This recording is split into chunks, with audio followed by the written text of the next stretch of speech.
کہ قرآن کریم کی جس آیت کو ہم نے 4 دن سے عنوان بنایا ہے اس کا خلاصہ ایک جملہ ہے، اور ایک ایسا جملہ جو تاریخ میں بار بار ہمارے سامنے کھل کے آیا، مگر 2 بڑی مثالیں اس کی دینا پڑیں گی، 2 نہیں سینکڑوں مثالیں، مگر 2 بڑی مثالیں اس کی دینا پڑیں گی۔ قرآن کہہ رہا کہ بعض لوگوں کا یہ مزاج ہوتا ہے کہ پہلے وہ دعا کرتے ہیں، حجت خدا کا انتظار کرتے ہیں، حجت خدا کے لیے تڑپتے ہیں، اور جب حجت خدا آ جاتی ہے تو یہی انتظار کرنے والے، یہی دعا کرنے والے، یہی تڑپنے والے اس کے بدترین دشمن بن جاتے ہیں۔ تاریخ گواہی دے رہی ہے کہ ہر دور میں یہ ہوا، مگر 2 بڑی مثالیں۔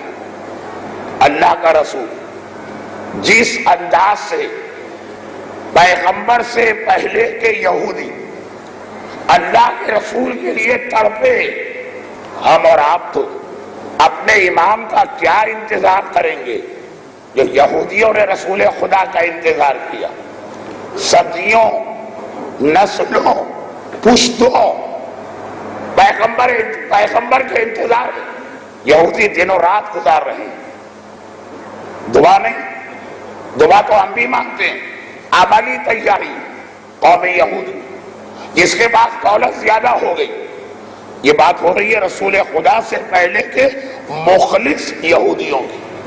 سارے یہودی برے نہیں گزرے تاریخ میں، مخیرق بھی تو پیغمبر کے زمانے کا ایک یہودی تھا، ایک نماز پڑھے بغیر جنت میں گیا، کتنی بڑی اس نے قربانی دی۔ یہ ہم دوران حج اور عمرہ اطراف میں مدینہ کی زیارات میں بتاتے ہیں، جب مخیرق کے باغات دکھائے جاتے ہیں، یہ دیکھو باغ سلمان مخیرق کی زمین پر، یہ دیکھو ماریہ قبطیہ کی قبر مخیرق کی زمین پر، یہ دیکھو مسجد فضیح مخیرق کی زمین پر، یہ دیکھو یہودی دلہن کا واقعہ جو معجزے کی شکل میں ہمارے یہاں کہانی پڑھی جاتی ہے مخیرق کی زمین پر، اس وقت اس کا واقعہ بیان کرتا ہوں۔ آج تو خالی ایک اشارہ آ گیا، مخلص، سنسیئر یہودی۔ ہر یہودی مرتے وقت اپنی جائیداد کا ایک بڑا حصہ آخری رسول کے لیے وقف کر کے جاتا تھا، درہم، دینار، کنیز، غلام، باغات، زمین۔ اور قوم یہود میں جو بھی ایسا بچہ نظر آتا ہے جو طاقتور ہو، اسے فوراً منتقل کر دیا جاتا کہ اسے حفاظت کے ساتھ رکھو، باقاعدہ فوجی ٹریننگ دلواؤ، یہ رسول خدا کے نام پہ وقف ہے، آخری نبی آئے گا یہ ان کی فوج میں شامل ہوگا۔ قوم یہود میں جو بھی ذرا انٹیلیجنٹ، ایک ہے جسمانی طاقت، ایک ہے دماغی طاقت، اسے پیغمبر کے نام پہ والدین وقف کر دیتے ہیں۔ کیا ہم رسول خدا کا ایسا انتظار کر رہے ہیں؟ ہمارا اچھا بچہ ڈاکٹر بنے گا، انجینئر بنے گا، چارٹرڈ اکاؤنٹنٹ بنے گا، دین کے راستے پہ نہیں چلے گا۔ ہمارا پیسہ والا اپنے پیسے کو امام زمانہ کے لیے وقف نہیں کرے گا، 10 کنال کی کوٹھی بنانا، زیورات کے اتنے سیٹ بنانا، بیٹی کی شادی میں جہیز کے نام پر اتنی فضول خرچی کرنا۔ جو انتظار یہودیوں نے کیا ہم تو اس کا 1.25 حصہ بھی نہیں سوچ سکتے۔ ایک چھوٹا سا جملہ ہے بہت بڑا، اپنے آپ پہ کنٹرول کر رہا ہوں۔ پورا خیبر کا علاقہ یہودی بزرگوں نے رسول خدا کے لیے بنایا تھا، وہ ساری دولت جو آپ نے سنا خیبر کا مال غنیمت، خیبر کا مال غنیمت، اصل جملہ یہ ہے کہ خیبر کی ساری دولت خیبر والوں کی تھی ہی نہیں، یہ رسول خدا کے نام پر ان کے بزرگ پشتوں پہلے وقف کر کے گئے تھے، جب آخری رسول آئے گا یہ رسول کو دے دینا۔ پیغمبر نے جب خیبر پہ حملہ کیا، خیبر کا مال غنیمت مدینے آیا، یہ حق بحقدار رسید، پیغمبر کی دولت ہی پیغمبر کو ملی، لیکن عجیب بات یہ ہے کہ مرحب و انتر اور ان کی ساری فوج رسول خدا کے نام پہ بنائی گئی تھی. ان کے بزرگوں نے کہا تھا ہماری اولاد میں جو طاقتور بچہ پیدا ہو اسے پیغمبر کے نام پہ رکھ دینا. جب آخری رسول آئے وہ پیغمبر کے پرچم تلے پیغمبر کی حمایت میں جنگ کرے. جو پیغمبر کی حمایت میں تیار کیا گیا وہ اسلام کا سب سے بڑا دشمن بنا. اب یہی وہ حقیقت. ذرا میں اس موضوع پہ آگے بڑھ گیا تو آج کی ساری مجلس بھی ناکافی. میں تو آپ کو یہ بتا رہا ہوں کہ انتظار، لیکن کیسا انتظار؟ اچھا یہ جو میں نے بات کہی اگر آپ کو اور ڈیٹیل میں پڑھنا سورہ بقرہ کی تفسیر میں آیت نمبر 89 کا بیان پڑھ لیجیے گا. علماء پورا واقعہ لکھتے ہیں. خیبر آباد کیسے ہوا، کس نے آباد کیا، کس کے نام پر آباد کیا، دولت کے ذخیرے وہاں کس طرح منتقل ہوئے. خیبر والوں کے پاس اپنی دولت نہیں، ساری دنیا کی دولت کھینچ کے آتی ہے. مگر اتنی شدت کے ساتھ رسول کا انتظار. ہمارے یہاں بچت کا 5واں حصہ خمس کے نام سے نکالتے ہوئے بھی مومن کی جان جلتی، جبکہ پتا ہے کہ یہ گھوم کر دوبارہ ہم ہی میں خرچ کیا جائے گا. مگر جان نکلتی ہے خمس دیتے ہوئے. وہ یہودی با وفا، سچے، مخلص، دیندار، اپنے انتظار اور اپنی نیت میں خالص. مگر آگے چل کے کیا ہوا؟ وہی انتظار کرنے والوں کی اولاد اسلام کی اتنی بڑی دشمن بنی. یہ بدر و احد کے کافر ابو جہل اور ولید کا نام مٹ گیا. یہودی آج تک مسلمانوں سے پیغمبر کا انتقام لے رہے ہیں. ایک مثال، میں نے کہا مثالیں بہت ہیں، میں صرف 2 مثالیں دوں گا. آیت کا ترجمہ پھر سنیے. اے ابھی یہ وہ لوگ ہیں جو تیرے آنے سے پہلے تیرا انتظار کر کے دعا مانگ رہے. جب تو آ گیا یہی تیرے خلاف ہو گئے. اللہ کی لعنت ان مخالفوں پر. پیغمبر. دوسری مثال، آقا حسین. کوفے والے اس طرح تڑپ تڑپ کے آقا حسین کا انتظار کر رہے ہیں. خطوط بھی لکھے جا رہے ہیں، ڈیلیگیشن بھی بھیجے جا رہے ہیں، آقا حسین کا انتظار بھی کیا جا رہا. اور ایسا انتظار کہ ہر آنے والے پر انہیں شک ہونے لگتا شاید حسین آ گئے. اتنی عجیب بات ہے، کتنی عجیب بات ہے. جب ابن زیاد کوفے کا گورنر بن کے آیا تو سارا کوفہ یہ سوچ کر اس کے استقبال کے لیے نکل آیا کہ ابن زیاد نہیں آیا ہے، آقا حسین آئے. انتظار، خط، ڈیلیگیشن. راتوں کی نیند اڑ گئی. روزانہ کوفے کے دروازے پہ کھڑے ہو کے دیکھتے رہتے ہیں کہاں سے آقا حسین آئے. مگر بدلے تو کیسا بدلے کہ اسی کوفے کے بازاروں میں جناب زینب کو وہ خطبہ دینا پڑا جن میں کوفے والوں پہ لعنت بھی کی گئی اور انہیں بتایا بھی گیا کہ آگے چل کے تمہارا انجام کیا ہوگا. یہ 2 بڑی مثالیں، باقی مثالیں چھوڑ دیجیے. یہ 2 بڑی مثالیں ہمیں اور آپ کو آگاہ کر رہی ہیں کہ آخری امام کا انتظار کرنے والوں ایسا نہ ہو کہ آخری امام کے آنے کے بعد تمہارے معاشرے میں بھی اینٹی کلائمیکس ہو جائے. انتظار کرنے والے ہی امام کے مخالف ہو جائیں، انتظار کرنے والے ہی امام کے دشمن ہو جائیں. جبکہ ہمارے پاس پہلے سے 200 سے زیادہ حدیثیں موجود ہیں. 200 پہلے سے ہمارے پاس 200 سے زیادہ حدیثیں موجود ہیں. اس میں صادق آل محمد امام جعفر صادق علیہ السلام سے ارشاد فرمایا کہ جب میرا بیٹا آئے گا تو سب سے پہلی جنگ نہ کافروں سے کرے گا، نہ مشرکوں سے کرے گا، نہ منافقوں سے کرے گا. سب سے پہلی جنگ جو امام کریں گے وہ اپنے انتظار کرنے والے اور چاہنے والوں سے کریں گے. اور پہلی تلوار امام کے کسی کافر کی گردن کو نہیں کاٹے گی. پہلی تلوار مومن کی گردن پہ چلے گی۔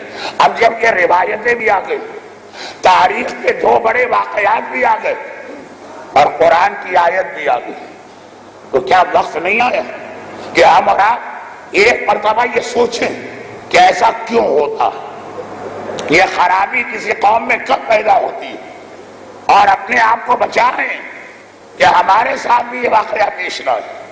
یہ خرابی دو وجوہات سے پیدا ہوتی ہے، دو وجوہات۔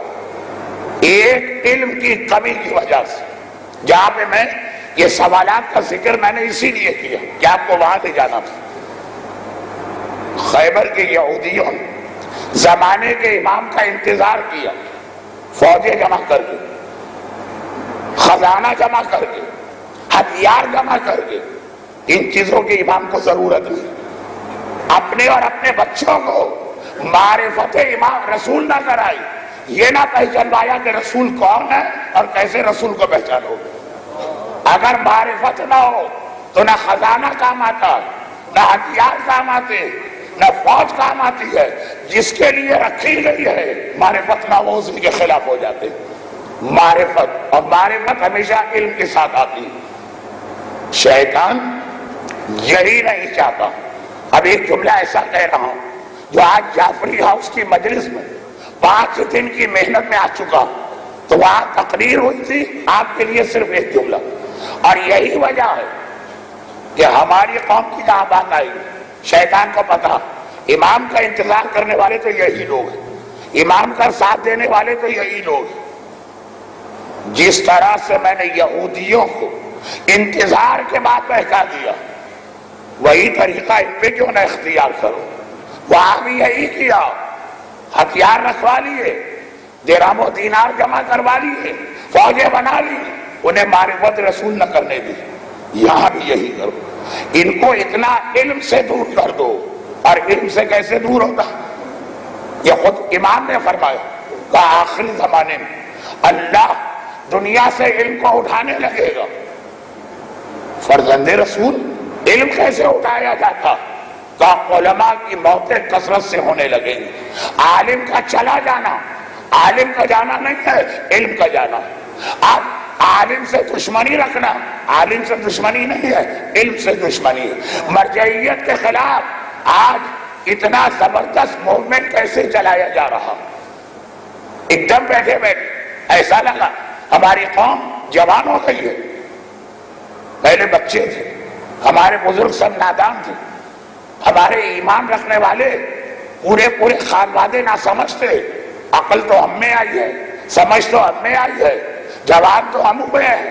ہمیں پتا چلا آج یہ نائب امام نعوذ باللہ سب غلط، آج ہمیں پتا چلا یہ سب جھوٹے، آج ہمیں پتا چلا یہ ہمارے عقیدے خراب کر رہے ہیں، آج ہمیں پتا چلا یہ ہمارے عمل میں کوتاہی کر رہے ہیں۔ اللہ اللہ، ایسا نیا انکشافات ہو رہا ہے ملت جعفریہ پر۔ جس قوم کا امتیاز، جھومر، فخر یہ تھا کہ ہمارے پاس اجتہاد کا دروازہ کھلا ہے، اور ہمیں ایسے نائب امام ملے ہیں کہ ایسے تو امام بھی دوسری قوموں کو نہیں ملے، ان کے امام سے ہمارے نائب امام بہتر ہیں۔ وہی قوم اپنے مراجع، اپنے نائبین امام اس لیے مخالف ہو رہی ہے کہ یہ چاہتے ہیں جو ہم کہیں ویسا وہاں سے فتویٰ، جو ہم کہیں وہ ہماری ہر بات پہ خالی سائن کر دیں۔ ہم کہیں نماز ایسی پڑھو، وہ کہیں آمنا و صدقنا۔ ہم کہیں کہ میوزک کے بارے میں یہ نظریہ دو، وہ کہیں گے بالکل نہیں۔ یہ قوم یہود کی سب سے بڑی خرابی تھی۔ چنانچہ وقت نہیں کہ میں اتنے بڑے موضوع پھیلا کر اور پھر سمیٹ پاؤں، تو اسی میں بات ختم کر رہا ہوں۔ دو بڑی خرابیاں تھی قوم یہود میں، ورنہ نیت ٹھیک، عمل ٹھیک، پیغمبر کا انتظار، عبادت ٹھیک۔ دو بڑی خرابیاں، معرفت رسول کے لیے کوئی کوشش نہیں، اور جب معرفت امام کی جائے گی تو ہمیشہ مرجعیت سمجھ میں آئے گی۔ کیونکہ سوال یہ ہوگا کہ اگر آپ نے امام کو پہچانا تو کیا پہچانا؟ امام اللہ کا نمائندہ اس دنیا میں، وہ پردہ غیبت میں گئے تو دین کو کس کے حوالے کر کے گئے؟ سوائے مرجعیت کے آپ کے پاس کوئی جواب نہیں ہوگا. پہلی بات، معرفت امام کا لازمی نتیجہ ہے مرجعیت، اور یہی شیطان نہیں چاہتا. آج سارا زور اس نے لگا دیا کہ ہماری اپنی قوم اپنے ہاتھ سے اپنے علماء کا قتل کرے. جو یہودیت کر چکی، یہودیت اپنے ہاتھ سے اپنے علماء کو قتل کر چکی. دوسری خرابی، تکبر، غرور، دولت، جائیداد، مکان، کاروبار اور عہدے کی لالچ.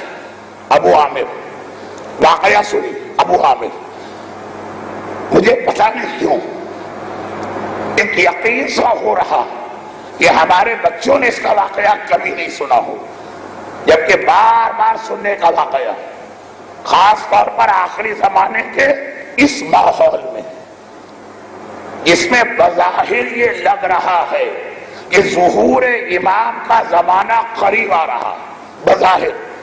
اچھا ایک بات سن لیجیے، کثرت کے ساتھ حدیثیں آئی کہ سب سے بڑا جھوٹا وہ ہے جو امام کے ظہور کی تاریخ مقرر کرے. یہ اللہ کا راز ہے جو کسی کو نہیں معلوم. اگر کوئی کہہ دے کہ میری ریسرچ یہ کہتی ہے، میری کیلکولیشن یہ کہتی ہے کہ فلاں زمانے میں امام آنے والے، جھوٹا ہے. اور اگر کوئی کہہ دے کہ خود امام نے مجھ سے ملاقات کی اور بتایا کہ میں فلاں تاریخ کو آ رہا ہوں، اس سے بڑا جھوٹا تو کوئی ہو ہی نہیں سکتا. مگر نشانیوں سے تھوڑا تھوڑا اندازہ ہو رہا کہ ظہور کا زمانہ قریب آتا جا رہا. اس میں خاص طور پر خیال رکھنا، دھوکہ نہ کریے گا. یہ دوسری خرابی بھی اصل میں پہلی خرابی ہی کی وجہ سے ہوتی. ابو عامر بڑی شدت کے ساتھ اسلام نے گناہ سے روکا. وَلَا تَنَابِزُ بِالْأَلْقَابِ، ایک دوسرے کو برے نام نہ دینا. انگریزی کلچر کی خصوصیت یہ بھی کہ ہر ایک کا ایک نک نیم رکھا جاتا، نک نیم. اسلام نے کہا خبردار، توہین آمیز لقب کسی کو نہ دینا. مگر دو آدمی ایسے جن کے اچھے نام کو رسول خدا نے بدل کر انہیں برا نام دیا. ایک ابو جہل، اس کا نام تھا ابو الحکم، حکمت کا باپ، father of knowledge, father of wisdom. پیغمبر نے کہا یہ حکمت کا باپ نہیں ہے، یہ جہالت کا باپ. آج سے اسے ابو جہل کو اتنا مشہور ہوا کہ بڑے لکھے لوگ بھی بھول گئے کہ ابو جہل نہیں تھا، ابو الحکم تھا. وہ ایک الگ واقعہ. مگر دوسرا آدمی ابو عامر، ایک مکے کا ایک مدینے کا، ایک علم کی مثال ہے، کیریکٹر کی مثال. ابو عامر مدینے کا ایک ایسا یہودی جو رسول خدا کی محبت دن اور رات اس انداز سے درخت کے نیچے بیٹھا رہتا ہے جیسے بعض روایتوں میں جابر ابن عبداللہ کے بارے میں آیا کہ رسول خدا نے ان کے ذریعے پانچویں امام کو سلام بھجوایا تھا. تو یہ مسجد میں بیٹھ کر بار بار کہتے تھے این الباقر، این الباقر، این الباقر. لوگ کہنے لگے جابر پاگل ہو گیا، کس کو بلا رہا، کس کو پکار رہا.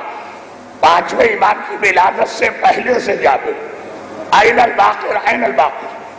ابو عامر پیغمبر اسلام کی محبت میں دیوانہ بھی تھا اور اتنی معلومات بھی رکھتا تھا کہ آخری زمانے میں ایک رسول آنے والا ہے، اپنی قوم کو چھوڑ دیا، مدینے کے درخت کے نیچے آ کے بیٹھ گیا اور لوگوں کو آخری نبی کے لیے تیار کرنے لگا.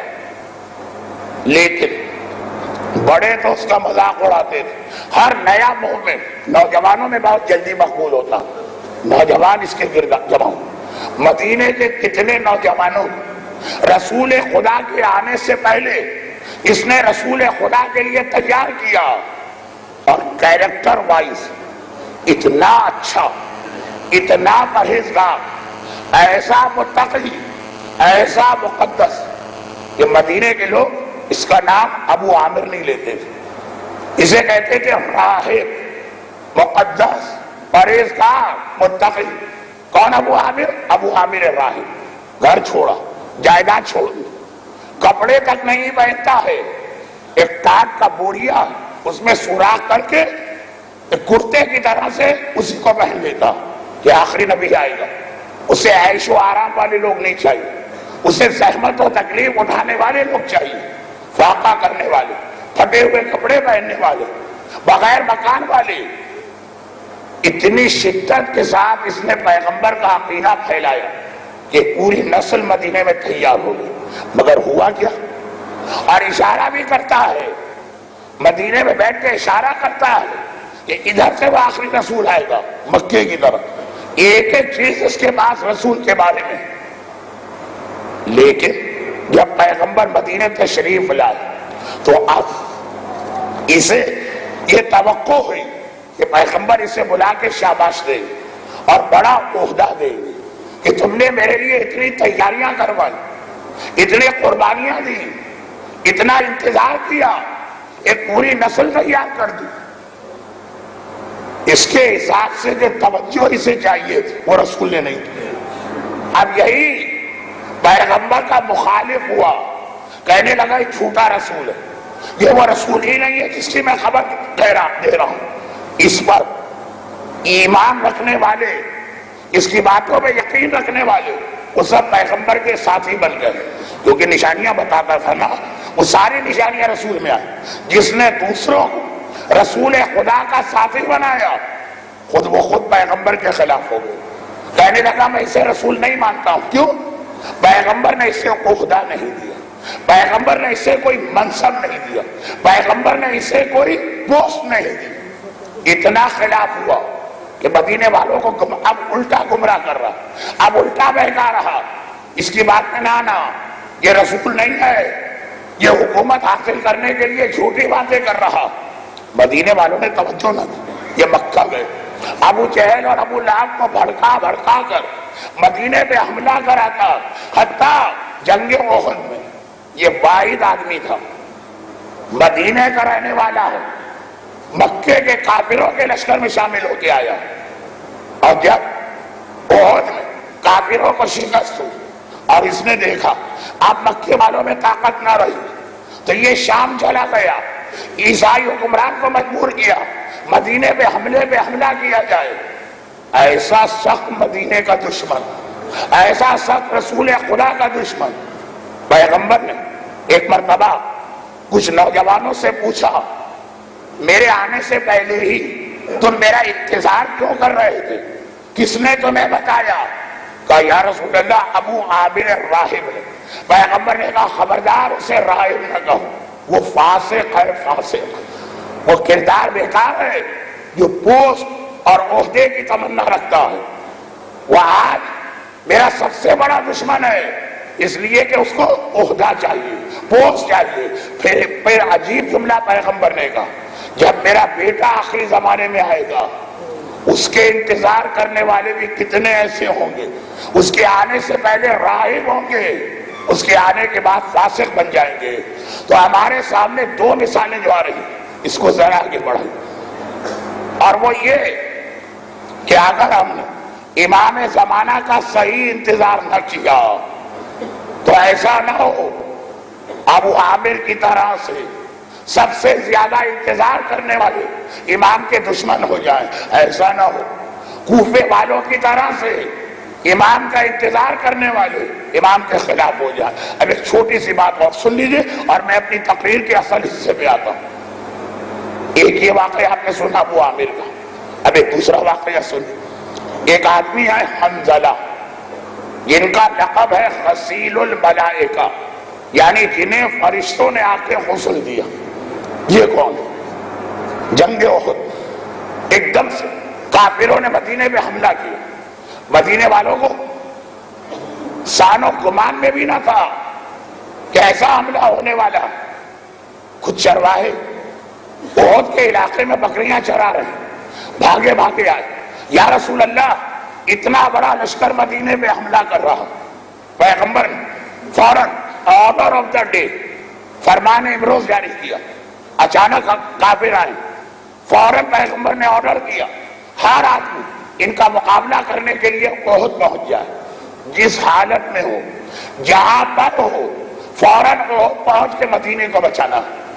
حنظلہ اسی رات کو شادی ہوئی اور دلہن کے بعد سے غسل کرنے کے لیے حمام جا رہے ہیں، کان میں پیغمبر کی آواز آئی۔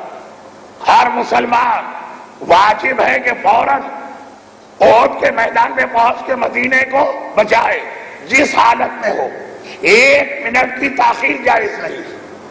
وہ غسل خانے جاتے جاتے پلٹے اور احد کے میدان میں پہنچے، احد کی لڑائی ختم ہو۔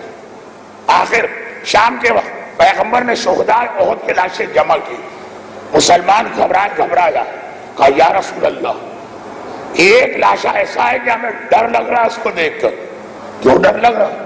کہا یا رسول اللہ، اس کے بالوں سے پانی کے قطرے ٹپک رہے ہیں اور ایسا لگ رہا ہے کہ ابھی اس کو کسی نے نہلایا ہے۔ احد میں کون ہے جو اسے نہلا کے گیا؟